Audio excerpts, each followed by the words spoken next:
Bismillahirrahmanirrahim. Innal hamdalillah nahmaduhu wa nasta'inuhu wa nastaghfiruh wa na'udzu billahi min shururi anfusina wa min sayyiati a'malina. Man yahdihillahu fala mudilla lahu wa man yudlilhu fala hadiya lahu. Wa asyhadu an la ilaha illallah wahdahu la syarika lahu wa asyhadu anna Muhammadan abduhu wa rasuluh. Amma ba'd. Rabbi shrah li sadri wa yassir li amri wahlul 'uqdatam min lisani yafqahu qawli. Rabbi zidni ilma warzuqni fahma. Allahumma inna nas'aluka ilman nafi'a wa rizqan tayyiba wa amalan mutaqabbala. Assalamualaikum warahmatullahi wabarakatuh. Apa khabar jemaah muslimah di Masjid Asy-Syafa'ah? Sihat semuanya pada pagi ini?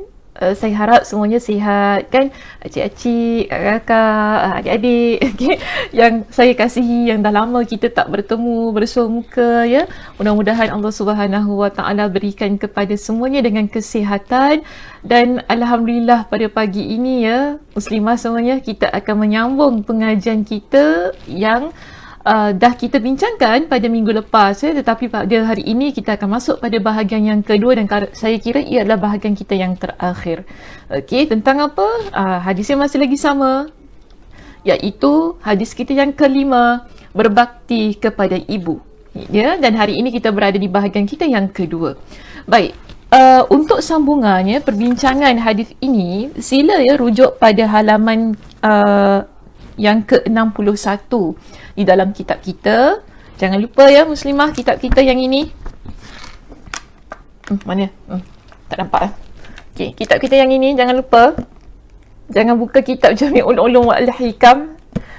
Kitab ni tak silap saya, kalau sesiapa yang belum lagi memilikinya ya, boleh dapatkan di Muslim Media. InsyaAllah lah ada stoknya di sana ya, boleh dapatkan kitab ini di situ. Baiklah ya untuk kita beli, kemudian kita baca kan sebagai rujukan kita, sebab hadis Nabi sallallahu alaihi wasallam sebagai antara cara kita mencintai Nabi sallallahu alaihi wasallam ialah kita baca, kita amalkan ya apa yang Nabi sallallahu alaihi wasallam sabdakan kepada kita. Sebab tu saya amatlah ya menggalakkan muslimah-muslimah banyak baca hadis Nabi sallallahu alaihi wasallam supaya kita lebih mengenali baginda, apa yang baginda ajarkan kan, dan bagaimana kita sebagai umat Nabi sallallahu alaihi wasallam seharusnya beramal ya, dengan apa yang telah diajarkan kepada kita. Okey muslimah, hari ini hadis kita yang kelima, berbakti kepada ibu, bahagian yang kedua. Kita ada satu pesanan Nabi sallallahu alaihi wasallam. Ya, tentang apa? Tentang larangan kita menderhaka kepada ibu. Tapi bukan ibu sahaja, tetapi bapa kita. Maknanya di sini hadis kita yang terdapat di halaman yang ke-61, iaitu hadis yang pertama ya di halaman itu, menunjukkan kepada kita Nabi larang kita menjadi anak yang derhaka kepada kedua ibu bapa. Walaupun topik kita ya berkenaan dengan ibu, tetapi kebiasaannya di dalam hadis-hadis Nabi sallallahu alaihi wasallam, bahkan di dalam Al-Quranul Karim, menyatakan tentang ibu dan bapa. Jadi dalam hadis ini, apa yang Nabi sallallahu alaihi wasallam sebutkan kepada kita, ada pada satu ketika ya muslimah, hadis ini diriwayatkan oleh Abu Hurairah radhiyallahu an. Dia ceritakan Nabi sallallahu alaihi wasallam ada menyebutkan dengan satu perkataan sebanyak 3 kali. Apa kata Nabi? Raghima anfuhu thumma raghima anfuhu thumma raghima anfuhu. Nabi kata rugilah dia, rugilah dia, rugilah dia. Okay, ada juga yang menterjemahkan perkataan raghima anfu sebagai celaka, ada juga yang menterjemahkan ia sebagai binasa. Tapi saya lebih prefer lah ya, di sini saya lebih cenderung untuk menggunakan perkataan rugilah dia. Mungkin tidak berapa tepat lah daripada sudut penterjemahannya, namun lebih lunak lah ya bila kita guna perkataan rugi di situ ucapannya. Baik, lalu bila Nabi sallallahu alaihi wasallam menyebutkan tentang raghima anfu, ada di kalangan sahabat Nabi yang bertanya kepada baginda, siapa yang rugi itu wahai Rasulullah? Di sini apa kata Nabi sallallahu alaihi wasallam? Nabi sallallahu alaihi wasallam pun menyebutkan, Nabi kata apa? Man adraka walidayhi 'inda al-kibari ahadahuma aw kilayhima thumma lam yadkhulil jannah. Maksudnya, orang yang rugi itu, yang binasa, ya, ialah mereka yang mendapati kedua ibu bapanya atau salah seorang dari keduanya dalam usia lanjut, tetapi dia tidak masuk syurga dengan berusaha berbakti kepadanya dengan sebaik-baiknya. Hadis riwayat Imam Muslim. Maknanya begini muslimah, Nabi nak katakan kepada kita, kita ni akan jadi insan yang rugi apabila semasa hayat kita, kita sempat melihat kedua ibu bapa kita berada di usia yang lanjut. Iaitu ibu bapa kita sudah tua, yang memerlukan kepada bantuan kita, perhatian kita, penjagaan, kan? Dan juga sokongan, support daripada pelbagai sudut daripada kita. Tidak kira sama ada kedua-duanya ataupun salah seorang di antara keduanya. Mungkin ada di kalangan kita yang ibu atau ayah sudah meninggal terlebih dahulu, kemudian tinggal dengan kita, ya, ibu atau ayah kita. Nabi kata apa di sini? Orang yang dia sempat, ya, jumpa mak bapak dia yang dalam keadaan tua, yang mana pada masa itu kedua ibu bapa kita ataupun salah seorang di kalangan yang memerlukan kepada perhatian kita, bakti kita, tetapi situasi itu tidak menyebabkan kita masuk ke dalam syurga Allah. Apa maknanya? Bila kita sempat jumpa, kemudian ataupun bila kita sempat melihat ibu bapa kita dalam keadaan yang usia lanjut itu, kita biarkan mereka. Kita tidak berbakti kepada keduanya. Ya, kita tak kisah pun apa nak jadi dengan mak ayah kita tu. Kita biarkan, tak jenguk, tak ziarah, tak tanya khabar, kan? Tak nak tahu mak sakit ke, mak dah makan ke apa, tak nak tahu langsung. Sebab apa? Kita rasa menyusahkan dan membebankan kita. Biarkan saja begitu sahaja. Tidak ada satu inisiatif untuk menjaga, memelihara, ya, untuk kita lihat keadaan ibu atau ayah yang masih lagi hidup itu tadi. Jadi, anak yang begini, Nabi kata dalam keadaan dia sempat melihat ataupun sempat mendapati kedua ibu ayahnya ataupun salah seorang di kalangan mereka hidup itu tadi, kan, semasa dia hidup, semasa kita hidup ini. Tapi situasi itu tidak menyebabkan dia masuk syurga. Sebab itu, ya muslimah, di dalam hadis lain Nabi SAW ada mengingatkan kepada kita tentang ibu ayah ini, yang mana Nabi sebutkan bahawa ibu ayah kita ini merupakan kunci seseorang anak untuk mendapatkan syurga. Dalam sebuah hadis yang lain, Nabi SAW menyebutkan, hadis ini diriwayatkan oleh Imam Ibn Majah dengan sanad yang sahih. Nabi kata apa? Al-walidu awsatu abwabil jannah. Ayah ataupun ibu bapa ini dia merupakan penghubung kepada pintu syurga. Ya, ibu kita, ayah kita ataupun kedua-duanya itu, mereka adalah penghubung kepada pintu syurga untuk kita sebagai seorang anak. Namun Nabi kata begini muslimah. Ya. Nabi kata, fa in syi'ta fa'adi' dhalikal bab aw ihfazhu. Jika kamu inginkan, maknanya Nabi berikan pilihan. Jika kamu inginkan, ya, kamu boleh buang ataupun tinggalkan pintu syurga itu, atau aw ihfazhu, atau kamu jaga pintu syurga tersebut. Jadi kita ada dua pilihan di sini muslimah. Bila kita ada kedua ibu bapa kita ataupun salah seorang di kalangan mereka yang masih hidup, apa yang perlu kita berikan kepada mereka? Syurga di hadapan mata kita muslimah. Ya, penghubung kepada syurga itu di hadapan mata kita, tak perlu kita nak cari jauh-jauh. Jadi bila kita sempat melihat ataupun sempat semasa kita hidup ini, kemudian ibu bapa kita juga masih hidup, itu adalah peluang dan ruang yang Allah berikan kepada kita untuk kita jaga mereka. Jaga pintu syurga itu baik-baik. Supaya kita tidak sia-siakan. Kerana bila kita menyia-nyiakan pintu syurga itu, sebab tu tadi Nabi kata apa? Lam yadkhulil jannah. Dia tidak masuk ke dalam syurga. Kerana membiarkan, tidak menjaga, kan, tak kisah, itu adalah salah satu bentuk penderhakaan yang kita lakukan kepada kedua ibu bapa kita ataupun salah seorang di kalangan mereka yang telah bersusah payah untuk kita daripada sejak kita dalam perut lagi, ya. Ibu kita mengandungkan kita kan sejak kita dalam perut lagi hinggalah kita dewasa. Tapi kalau kita ni jadi anak yang tak kisah langsung pada mak ayah, kan, tak apa, yang penting saya bagi dia duit, pandai-pandailah dia nak hidup.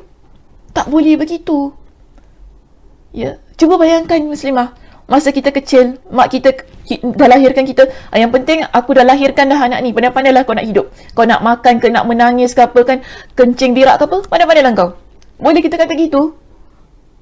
Sebab apa, pada masa itu kita memerlukan bantuan kedua ibu bapa kita untuk kita membesar dengan baik.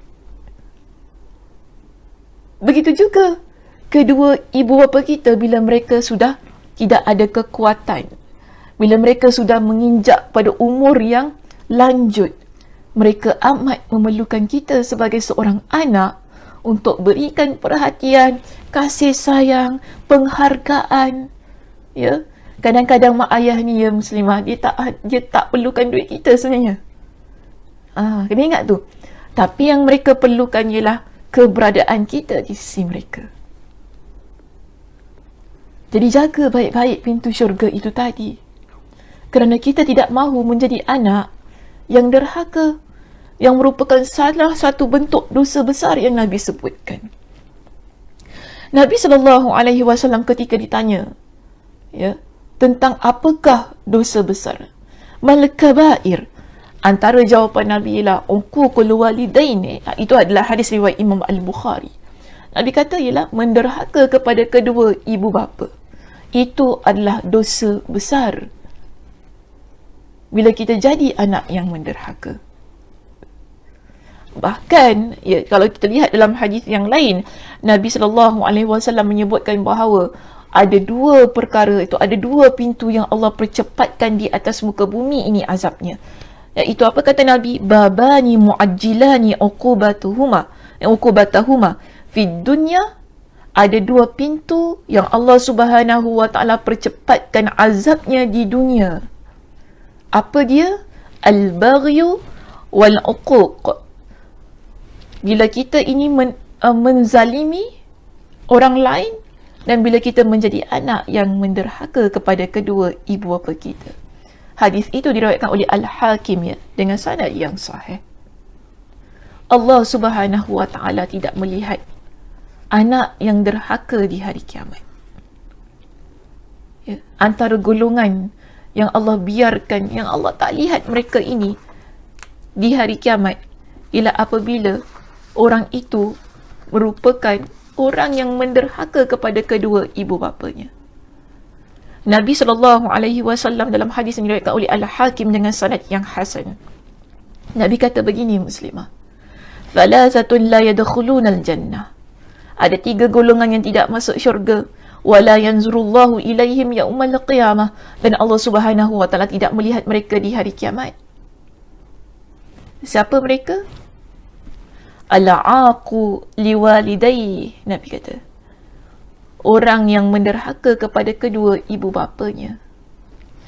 Wal mar'atul mutarajjilatul mutasyabbihatu birrijal.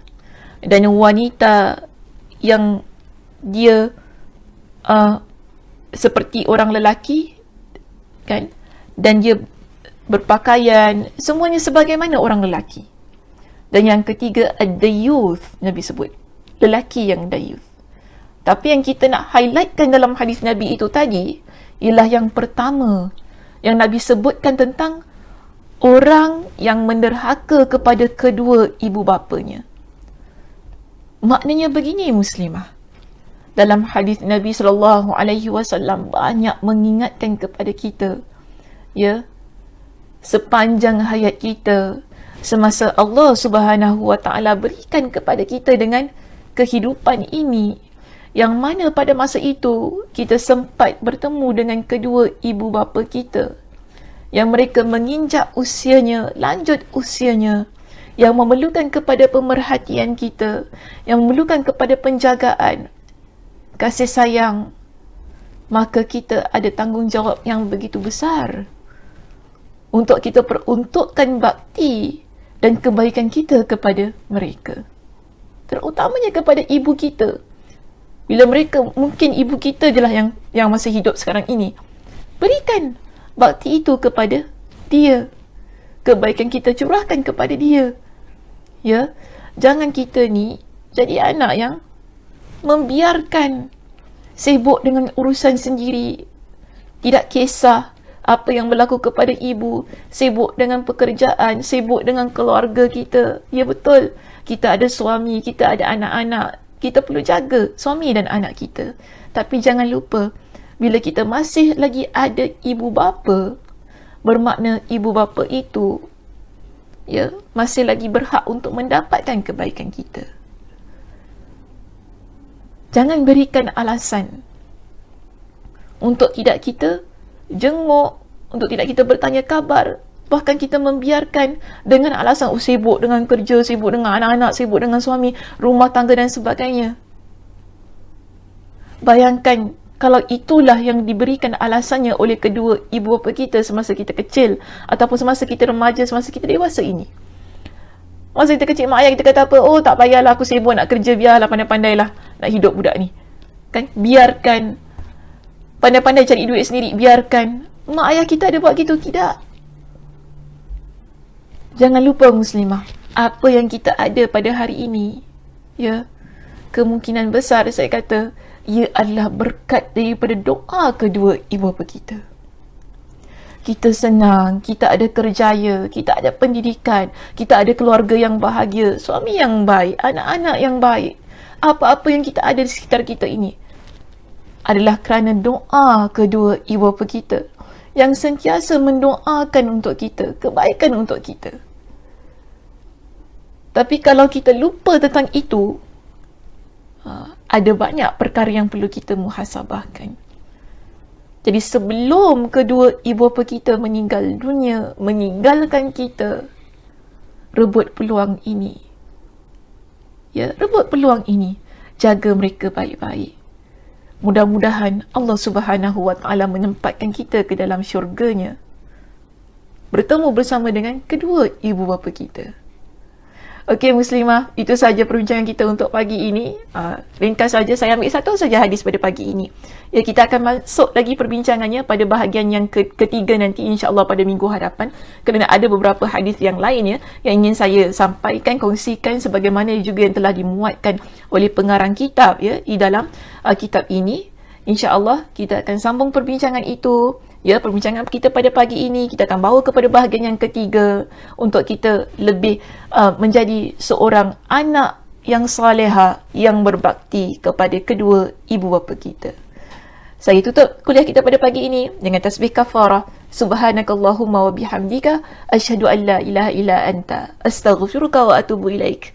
Assalamualaikum warahmatullahi wabarakatuh.